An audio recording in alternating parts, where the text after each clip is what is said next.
يقول فيها: لقد أديت الحج لي والحمد لله، ووالدي توفي قبل ذلك، وعندي نية أن أحج عنه، فكيف توجهونني؟ جزاكم الله خيرا.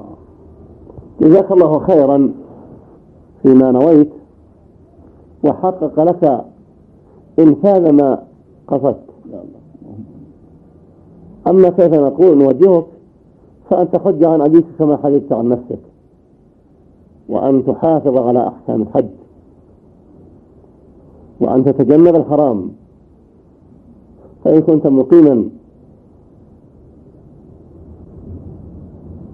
في مكة تحرم مع الناس يوم يحرمون، وإن كنت خارجها وأردت التمتع تفد إليها في أشهر الحج وتحرم بالعمرة ثم تقضيها، ثم تعبث في مكة إلى أن يحين وقت الإحرام بالحج، فتحرم مع الناس وتؤدي المناسك وتسأل عما أشكل عليك منها، وستجد إن شاء الله من يبين لك أحكام المناسك وإضافة ما يشكل عليك منها بحول الله. والله أعلم. جزاكم الله خيرا.